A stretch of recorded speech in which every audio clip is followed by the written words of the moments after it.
Hello, मैं हूं कुशाग्र सिंह। आज आपका फिर से स्वागत है मेरे एक नई वीडियो में। और आज हम जानेंगे कि मालगाड़ी हमेशा झटके के साथ स्टार्ट क्यों होती है।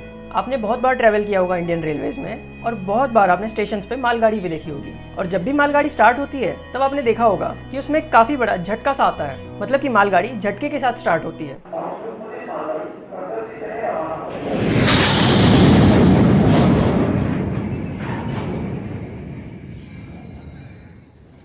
या फिर जब आपने मालगाड़ी को भी रुकते हुए देखा होगा कई बार पैरेलल रन में या फिर ऐसी स्टेशंस पे, तब भी आपने ऑब्जर्व किया होगा कि वो काफ़ी ज़्यादा झटके के साथ रुकती है और काफ़ी ज़्यादा झटकों के साथ स्टार्ट होती है। तो आखिर ऐसा क्यों है, तो चलिए समझते हैं। अब इसे समझने के लिए आपको सबसे पहले तो सीबीसी कपलिंग को समझना पड़ेगा।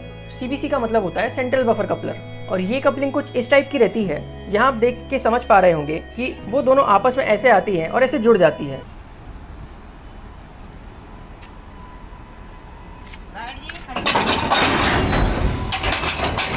मतलब कि कुछ इस टाइप का वो लॉक बना लेते हैं बीच में। और इसी टाइप की कपलिंग एलएचबी कोचेज में भी रहती है। साथ साथ कई सारे आईसीएफ कोचेज में भी इसी टाइप की कपलिंग को लगाया जा रहा है। लेकिन आप सोच रहे होंगे कि इसका झटके से क्या संबंध है, तो अब मैं आपको समझाता हूँ। सबसे पहले तो ये फोटो देखिए।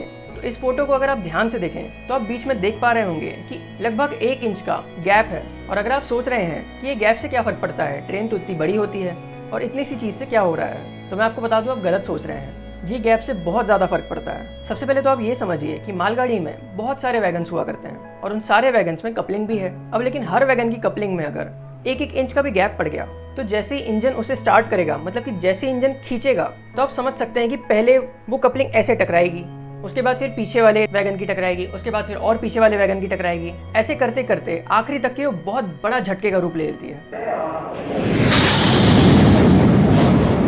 और इसी वजह से जैसे ही मालगाड़ी स्टार्ट होती है, आपने हमेशा ऑब्जर्व किया होगा कि बहुत जम के आवाज़ आती है, ढक ढक ढक ढक ढक ढक ढक ढक करके, और एकदम से मालगाड़ी स्टार्ट होती है।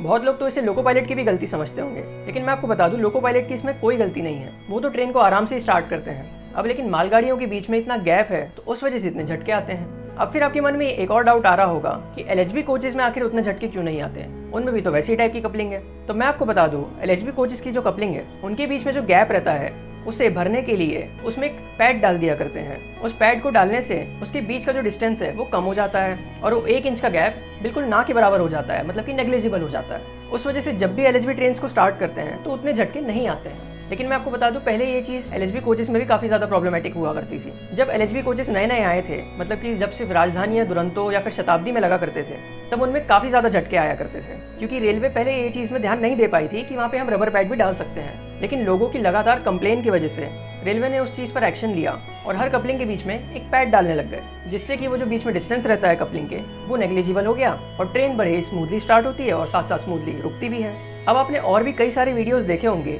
इसी सेम टॉपिक पर, तो उसमें आपको ऐसा बताया होगा कि लोको पायलट्स को सलाह दी जाती है कि वो सबसे पहले तो एक जम के झटका दें ट्रेन को और फिर स्टार्ट करें, क्योंकि हो सकता है कोई ना कोई कपलिंग खुली हुई हो।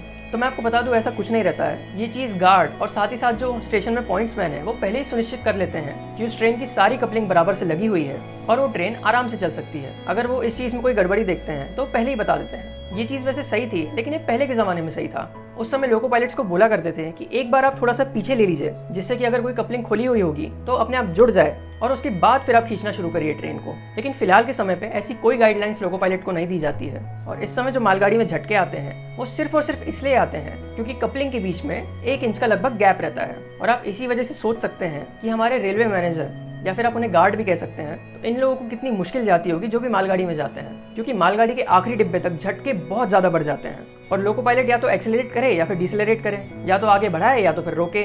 दोनों में गार्ड को बहुत ज़्यादा झटके जाते होंगे। अब आप एक और चीज़ सोच रहे होंगे कि मालगाड़ियों के बीच में रबर पैड क्यों नहीं डाला जाता। तो मैं आपको एक चीज़ बता दूं कि मालगाड़ी के जो डिब्बे रहते हैं, मतलब कि वैगन्स, तो जब भी उनकी अनलोडिंग होती है या फिर लोडिंग होती है तो उन्हें एक एक डिब्बे को अलग अलग टुकड़ों में तोड़ना पड़ता है, मतलब कि सबकी कपलिंग बार बार खोलनी पड़ती है और बार बार जोड़नी पड़ती है। और वहीं अगर हम एलएचबी कोचेज में देखें तो वहाँ पे ऐसा नहीं होता है। बहुत कम चांसेस ऐसे रहते हैं कि वहाँ पे एक कोच को अलग किया जा रहा है या फिर एक कोच को जोड़ा जा रहा है, तो इसलिए उसमें रबर पैड डाल दिया करते हैं, क्योंकि वो रैक हमेशा मेंटेन ही रहता है लगभग। लेकिन वहीं अगर मालगाड़ियों की बात की जाए तो उनके साथ ऐसा नहीं होता, उन्हें बार बार खोलना या फिर वापस कपल करने की जरूरत हमेशा पड़ती रहती है। तो इस कारण से उसके बीच में रबर पैड कितनी बार डालेंगे। और वैसे भी मालगाड़ी में कोई लोग तो है नहीं, इसलिए रेलवे उस पर उतना ज़्यादा ध्यान नहीं देती। तो आई होप आज आप समझ गए होंगे कि मालगाड़ियों में इतने झटके क्यों आया करते हैं जब भी वो स्टार्ट होती है या फिर वो रुकती है। तो अगर वीडियो पसंद आया हो तो लाइक, सब्सक्राइब, शेयर जरूर से करें। और अगर आप कुछ सजेशंस देना चाहते हैं तो फिर कमेंट बॉक्स में ज़रूर से लिखिए, या फिर आप चाहते हैं कि मैं आपके कोई टॉपिक पर वीडियो बनाऊँ तो भी आप लिख सकते हैं। तो मिलते हैं ऐसे किसी और वीडियो में ट्रेन्स की बहुत सारी जानकारियों के साथ। Thank you so much for watching this video. धन्यवाद।